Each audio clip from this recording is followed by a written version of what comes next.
Setelah memuaskan hasrat eksperimen gilanya, Melvin kembali ke Atlantic dan melakukan sesi rekaman untuk album ke-7 yang berjudul Stoner Witch. Untuk posisi pembentot bass dalam rekaman ini, Melvin telah merekrut seorang bernama Mark Deutrom yang dia sudah pernah bekerja bareng Melvin sebagai produser untuk dua album awal band, Gully-Porch Treatment dan Ozma. Sesi rekaman untuk album ini berlangsung selama 19 hari di I&M Studios dan nyaris semua tracknya dibuat dengan sekali rekam. Saat pertama kali dirilis, album Stoner Witch terjual sekitar 50.000 keping dengan penjualan yang sangat kuat berbasis di New York dan Seattle. Kemudian, Melvin merilis album ke-8 dan yang terakhir untuk Atlantic Record. Album berjudul Stuck itu dirilis pada 15 Juli 1996. Stuck berhasil masuk chart Hitseeker di urutan ke-33 dan setelah album ini dirilis, Melvin di-kick sama major label dan mereka kemudian menandatangani kontrak dengan label yang sebelumnya bekerja sama untuk album Break, yakni Amphetamine Reptile Record. Dan mungkin berdasarkan pengalaman sebelumnya yang menyenangkan saat bekerja dengan label ini, Melvin kembali membuat terobosan yang gila untuk album ke-9-nya yang memeras kocek sebesar $3.000. Album yang diberi judul Honky ini kemudian dirilis pada 5 Mei 1997 dan dianggap oleh khalayak sebagai album The Melvin yang paling eksperimental. Bayangin aja, betapa anehnya band ini kok bisa-bisanya kepikiran menutup album dengan lagu berjudul In the Frictus The Bugs Are Dying yang durasinya 29 menit 33 detik dengan sepanjang 25 menit sisanya diisi dengan keheningan total. Benar-benar hening selama 25 menitan. Lalu setelahnya, pada Agustus 1997, Melvin melangsungkan konser di Richmond, Melbourne, Australia dan konser tersebut direkam untuk kemudian dirilis pada tahun 1998 sebagai live album berjudul Live at the Fucker Club dan ini menjadi rilisan terakhir The Melvin bersama dengan Mark Deutrom sebagai pemain bass. Pada tahun 1998, vokalis dari band Faith No More yakni Mike Patton mengirim Buzz Osborne sebuah demo rekaman. Saat itu, band Faith No More bisa dibilang sedang diambang kehancuran dan sebelum band itu bubar, Mike Patton mengirim demonya ke beberapa musisi metal terkemuka dan berencana untuk membentuk supergroup. Selain Buzz Osborne, Patton juga mengirim demo tersebut ke basis dari Mr. Bungle yakni Trevor Dunn dan Igor Cavalera yang merupakan drummernya Sepultura. Osborne dan Trevor sepakat, namun Cavalera menolaknya. Tetapi Cavalera kemudian merekomendasikan siapa yang menurutnya lebih cocok untuk ikut terlibat di proyek tersebut. Dia merekomendasikan Dave Lombardo dari Slayer. Maka kemudian, para pesohor metal tersebut beraliansi dan membentuk supergroup yang bernama Fantomas.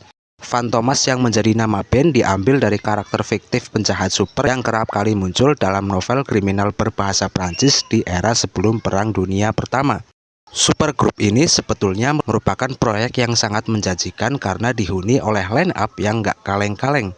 Namun sialnya, Fantomas mendapat penolakan yang sangat menghina dari label hard rock indie terkemuka. Jengkel dengan penolakan tersebut, Mike Patton kemudian bermitra dengan manajernya yakni Greg Wickman dan keduanya kemudian mendirikan label independen sendiri bernama IPK Recording untuk meriliskan album dari proyek supergroup ini.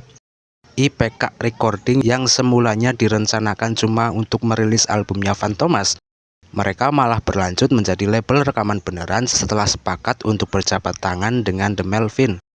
Menurut penuturan Mike Patton, tentu saja hal pertama yang diminta oleh The Melvin adalah kami membantu mereka melakukan bunuh diri dalam karir dengan merilis 3 album dalam 1 tahun.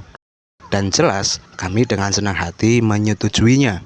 Dan memang itulah yang terjadi. Melvin merilis 3 album berturut-turut dalam rentang waktu 1 tahun. Mengisi kekosongan line up pada bass, di era ini Melvin menggandeng Kevin Rutmanis yang merupakan bekas personilnya The Cow. Adapun trilogi yang dirilis Melvin bersama label IPK Recording ini diantaranya adalah The Maggot, The Bootlicker, dan The Cry Baby. 2 album yang dirilis Melvin pada tahun 1999 melalui IPK Recording, yakni The Maggot dan The Bootlicker, kemudian diikat menjadi trilogi dengan dirilisnya The Cry Baby pada Februari tahun 2000. Trilogi ini dikemas dalam bentuk vinil dengan judul The Trilogy Vinyl dan dirilis di hari yang sama dengan The Cry Baby. Dalam sampul vinil tersebut tercantum bahwa trilogi ini berisi semua lagu dari ketiga albumnya, meski sebetulnya tidak. Jadi kurang lebih tracklist di The Trilogy Vinyl memuat 8 lagu dari The Maggot, 9 lagu dari Bootlicker, dan 7 lagu dari The Cry Baby. Di tahun 2001, Melvin merilis live album yang diberi judul Colossus of Destiny. Rekaman yang menjadi materi dari album ini merupakan pertunjukannya The Melvin yang dihelat pada Desember 1998. Hampir selama 1 jam pertunjukan tersebut, Melvin bereksperimen melalui synthesizer mereka yang tiada henti menjajal mencipta berbagai bebunyian. Kabarnya, selama pertunjukan ini berlangsung, banyak penonton yang tergeletak dan menutup telinga mereka karena tak tahan dengan bebunyian yang dihasilkan dari eksperimen tinggi rendahnya nada, warna, dan volume suara dari synthesizer tersebut. Colossus of Destiny yang digunakan sebagai judul album live-nya The Melvin diambil dari novel The Road of the Los Angeles karangan John Fante, di mana karakter utama dalam novel tersebut yang bernama Arturo Bandini adalah seorang penulis yang dalam ceritanya dia menulis buku berjudul Colossus of Destiny.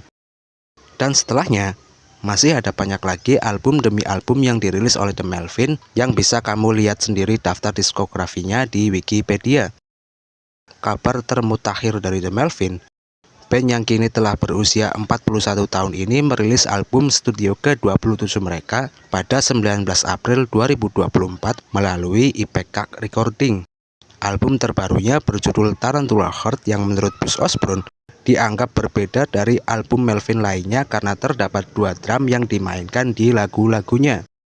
Dan terkait dengan personilnya Melvin, selain Bruce Osborne dan Dale Crover, mereka juga dibantu Roy Mayorga pada drum, Gary Kester pada gitar, dan Stephen Saint McDonald memainkan bass.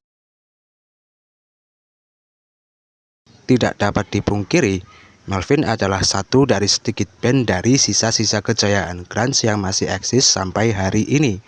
Kendati mereka tidak begitu mentereng secara popularitas, Melvin tetaplah Melvin yang lebih dari layak untuk disematkan sebagai living legend. Terima kasih telah meluangkan waktu menonton sampai tuntas video ini. Jika terdapat kekeliruan dari narasi yang saya sampaikan, dengan senang hati menerima koreksimu di kolom komentar.